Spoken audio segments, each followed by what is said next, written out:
Hello hi ಎಲ್ಲರಿಗೂ ನಮಸ್ಕಾರ. ನಾಗೇಶ್ ಹುಡುಗಿ ಯೂಟ್ಯೂಬ್ ಚಾನಲ್ಗೆ ತಮಗೆ ಆತ್ಮೀಯವಾದಂಥ ಸ್ವಾಗತ. ಕರ್ನಾಟಕ ರಾಜ್ಯ ಸರ್ಕಾರವು ಪರಿಶಿಷ್ಟ ಜಾತಿ ಸಮಾಜ ಕಲ್ಯಾಣ ಇಲಾಖೆ ಅಡಿಯಲ್ಲಿ ಬರುವ ಹಾಗೂ ಪರಿಶಿಷ್ಟ ಪಂಗಡ ಶ್ರೀ ಮಹರ್ಷಿ ವಾಲ್ಮೀಕಿ ನಿಗಮಗಳಲ್ಲಿ ಬರುವ ವಿವಿಧ ಯೋಜನೆಗಳಿಗೆ ಅರ್ಜಿಯನ್ನು ಕರೆಯಲಾಗಿದೆ.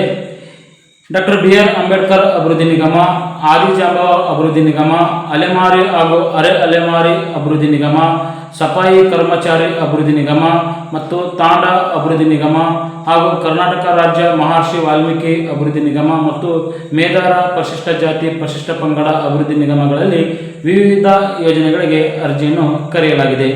ಯಾವೆಲ್ಲ ಯೋಜನೆಗಳಿಗೆ ಅರ್ಜಿಯನ್ನು ಕರೆಯಲಾಗಿದೆಯಪ್ಪ ಅಂತಂದರೆ, ಮೊದಲನೇದಾಗಿ ಗಂಗಾ ಕಲ್ಯಾಣ ಯೋಜನೆ, ಎರಡನೆಯದು ನೇರ ಸಾಲ ಯೋಜನೆ, ಮೂರನೆಯದು ಸಾರಥಿ ಅಥವಾ ಸಾರಥಿ ಯೋಜನೆ, ನಾಲ್ಕನೇದು ಮೈಕ್ರೋ ಕ್ರೆಡಿಟ್ ಯೋಜನೆ ಹಾಗೂ ಭೂ ಒಡೆತನ ಯೋಜನೆ ಮತ್ತು ಉದ್ಯಮಶೀಲತಾ ಯೋಜನೆಗಳಿಗೆ ರಾಜ್ಯ ಸರ್ಕಾರವು ಅರ್ಜಿಯನ್ನು ಕರೆಯಲಾಗಿದೆ.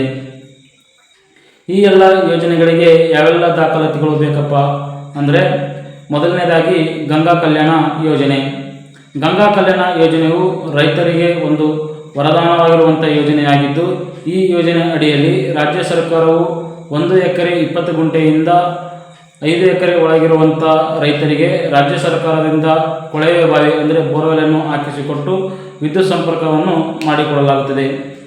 ಇನ್ನು ನೇರ ಸಾಲ ಯೋಜನೆ ಎಂದರೆ, ಈ ಒಂದು ಯೋಜನೆಯಲ್ಲಿ ಉದ್ದಿಮೆದಾರರು ಯಾವುದಾದರೂ ಒಂದು ಸಣ್ಣ ವ್ಯಾಪಾರವನ್ನು ಮಾಡುತ್ತಿದ್ದು ಆ ಉದ್ದಿಮೆಗೆ ಅರ್ಜಿ ಸಲ್ಲಿಸಿದರೆ ನೇರವಾಗಿ ಅವರ ಖಾತೆಗೆ 1 ಲಕ್ಷಗಳವರೆಗೆ ಧನ ಸಹಾಯವನ್ನು ಮಾಡಲಾಗುತ್ತದೆ.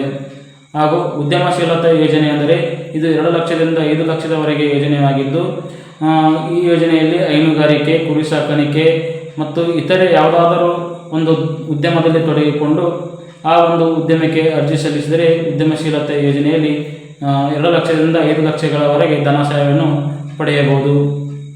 ಇನ್ನು ಮೈಕ್ರೋ ಕ್ರೆಡಿಟ್ ಯೋಜನೆ ಎಂದರೆ, ಇದು ಒಂದು ಮಹಿಳಾ ಸ್ವಸಹಾಯ ಗುಂಪುಗಳಿಗೆ ಕನಿಷ್ಠ 5 ಲಕ್ಷಗಳವರೆಗೆ ಧನ ಸಹಾಯವನ್ನು ಸರ್ಕಾರದಿಂದ ನೀಡಲಾಗುತ್ತದೆ. ಒಂದು ಗುಂಪಿನಲ್ಲಿ ಕನಿಷ್ಠವಾದರೂ 10 ಜನ ಮಹಿಳೆಯರು ಹೊಂದಿರಬೇಕು. ಇನ್ನು ಭೂ ಒಡೆತನ ಯೋಜನೆ ಎಂದರೆ, ಮಹಿಳೆಯರಿಗೆ ವಿಶೇಷವಾಗಿ ಮಹಿಳೆಯರಿಗೆ ಕೃಷಿ ಭೂಮಿ ಇಲ್ಲದಂಥ ಮಹಿಳೆಯರಿಗೆ ರಾಜ್ಯ ಸರ್ಕಾರದಿಂದ 20 ಲಕ್ಷಗಳವರೆಗೆ ಭೂಮಿಯನ್ನು ಖರೀದಿಸಿಕೊಳ್ಳಲು ಧನ ಸಹಾಯವನ್ನು ನೀಡಲಾಗುತ್ತದೆ. ಈ ಎಲ್ಲ ಯೋಜನೆಗಳಿಗೆ ಯಾವೆಲ್ಲ ದಾಖಲಾತಿಗಳು ಬೇಕಪ್ಪ ಅಂತಂದರೆ, ಗಂಗಾ ಕಲ್ಯಾಣ ಯೋಜನೆಯನ್ನು ನೀವು ಸಲ್ಲಿಸಬೇಕಾದರೆ ಮೊದಲನೇದಾಗಿ ಗಂಗಾ ಕಲ್ಯಾಣ ಯೋಜನೆಗೆ ಅರ್ಜಿ ಸಲ್ಲಿಸುವಂಥ ರೈತರ ಆಧಾರ್ ಕಾರ್ಡ್, ರೈತನ ಜಾತಿ ಮತ್ತು ಆದಾಯ ಪ್ರಮಾಣ ಪತ್ರ, ಬ್ಯಾಂಕ್ ಪಾಸ್ಬುಕ್, ರೇಷನ್ ಕಾರ್ಡ್, ಹೊಲದ ಪಹಣಿ ಉತಾರಿ ಹಾಗೂ ಸಣ್ಣ ಹಿಡುವಳಿದಾರ ಅಥವಾ ಸಣ್ಣ ರೈತ ಪ್ರಮಾಣ ಪತ್ರ ಮತ್ತು FID farmer identification number FID ಹಾಗೂ ಒಂದು ಫೋಟೋವನ್ನು ಬೇಕಾಗುತ್ತದೆ.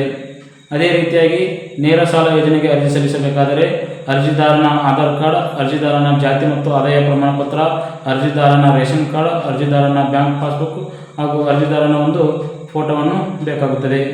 ಅದೇ ರೀತಿಯಾಗಿ ಉದ್ಯಮಶೀಲತೆ ಯೋಜನೆಗೆ ಅರ್ಜಿಯನ್ನು ಸಲ್ಲಿಸಬೇಕಾದರೆ ಅರ್ಜಿದಾರನ ಆಧಾರ್ ಕಾರ್ಡ್, ಅರ್ಜಿದಾರನ ಜಾತಿ ಮತ್ತು ಆದಾಯ ಪ್ರಮಾಣ ಪತ್ರ, ಅರ್ಜಿದಾರನ ರೇಷನ್ ಕಾರ್ಡ್, ಅರ್ಜಿದಾರನ ಬ್ಯಾಂಕ್ ಪಾಸ್ಬುಕ್ ಹಾಗೂ ನೀವು ಮಾಡುತ್ತಿರುವಂಥ ಒಂದು ಉದ್ದಿಮೆಗೆ ಯೋಜನಾ ವರದಿ ಅಂದರೆ ಪ್ರಾಜೆಕ್ಟ್ ರಿಪೋರ್ಟನ್ನು ಕೂಡ ಸಲ್ಲಿಸಬೇಕಾಗುತ್ತದೆ.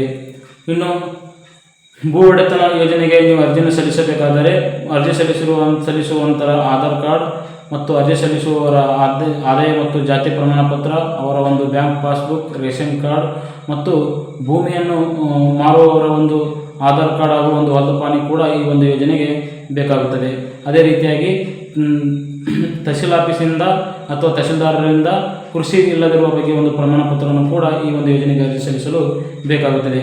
ಅದೇ ರೀತಿಯಾಗಿ ಮೈಕ್ರೋ ಕ್ರೆಡಿಟ್ ಯೋಜನೆಗೆ ಅರ್ಜಿಯನ್ನು ಸಲ್ಲಿಸಬೇಕಾದರೆ ಆ ಒಂದು ಗುಂಪಿನಲ್ಲಿರುವಂಥ 10 ಸದಸ್ಯರ ಆಧಾರ್ ಕಾರ್ಡ್, 10 ಸದಸ್ಯರ ಜಾತಿ ಮತ್ತು ಆದಾಯ ಪ್ರಮಾಣ ಪತ್ರ, 10 ಸದಸ್ಯರ ಮತ್ತು ಬ್ಯಾಂಕ್ ಪಾಸ್ಬುಕ್ ಹಾಗೂ ಆ ಎಲ್ಲ ಸದಸ್ಯರ ಒಂದು ರೇಷನ್ ಕಾರ್ಡನ್ನು ಬೇಕಾಗುತ್ತದೆ. ಅದೇ ರೀತಿಯಾಗಿ ಸಾರಥಿ ಅಥವಾ ಐರಾವತ ಯೋಜನೆಗೆ ಅರ್ಜಿಯನ್ನು ಸಲ್ಲಿಸಬೇಕಾದರೆ ಅರ್ಜಿದಾರನ ಆಧಾರ್ ಕಾರ್ಡ್, ಅರ್ಜಿದಾರನ ಜಾತಿ ಮತ್ತು ಆದಾಯ ಪ್ರಮಾಣ ಪತ್ರ, ಅರ್ಜಿದಾರನ ಬ್ಯಾಂಕ್ ಪಾಸ್ಬುಕ್, ಅರ್ಜಿದಾರನ ಡ್ರೈವಿಂಗ್ ಲೈಸೆನ್ಸ್ DL ಹಾಗೂ ಒಂದು ಫೋಟೋ ಬೇಕಾಗುತ್ತದೆ.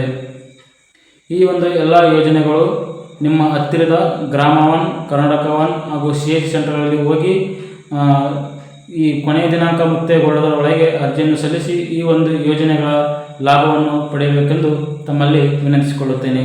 ಈ ಒಂದು ಮಾಹಿತಿ ನಿಮಗೆ ಇಷ್ಟವಾದರೆ ಇತರರಿಗೆ ಶೇರ್ ಮಾಡಿ ಹಾಗೂ ನಮ್ಮ ಚಾನಲನ್ನು ಸಬ್ಸ್ಕ್ರೈಬ್ ಮಾಡಿ. ಧನ್ಯವಾದಗಳು.